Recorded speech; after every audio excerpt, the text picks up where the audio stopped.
Նայեք, հետաքրքիր է, որ 3 համանախագահ երկրներում ստեղծվեց։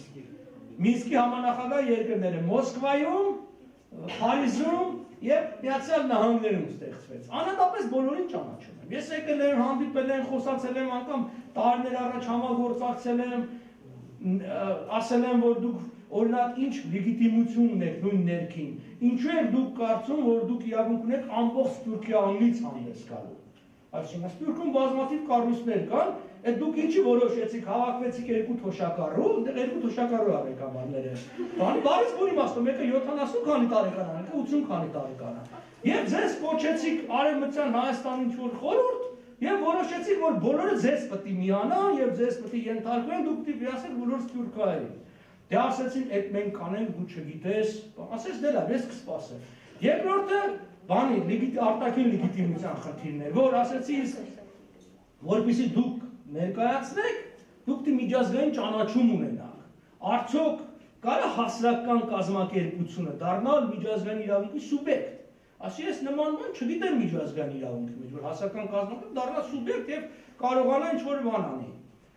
Ասեցին դու էլ չգիտես, մենք կանենք։ Ասի դե լավ, ես հետ էլ կսպասեմ։ Դա մոտավորապես 5-6 տարի անցել է այդ ժամանակվանից, այդպես էլ դեռևս որևէ երկիր իրանց չի ճանաչել որպես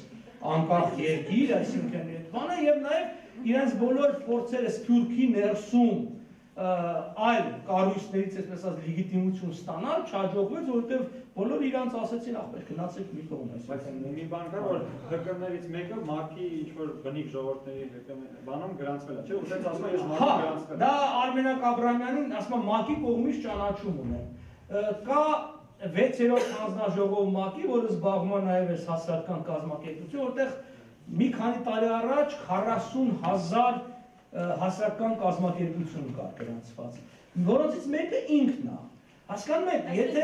որպես հասարակական այո, որպես հասարակական կազմակերպություն, ոնց որ շատերը գրանցում են օրինակի համար քաղաքագիտական ակադեմիա, հասարակական կազմակերպություն, հետո անդամ լինելով այդ հասարակական կազմակերպության, ասում են մենք ակադեմիկոս ենք, որտեղ իրանք քաղաքագիտական ակադեմիայի պրեզիդենտ են, անդամ են, դա բայց հասարակական կազմակերպությունը այդ ձև է կոչվում։ Այսինքն, եթե ելներ, չգիտեմ, ընձուղտերի միություն, դու դառնալ միության անդամ, ու դու ընձուղ չէի դառնալ, չէ՞, դու ուղղակի միության անդամ։ Բայց քանի որ դա ակադեմիա է, իրանք ասում են մենք ակադեմիկոս ենք։ Կազմակերպության անվանումը որևէ ձևով դրա էության հետ կապ չունի։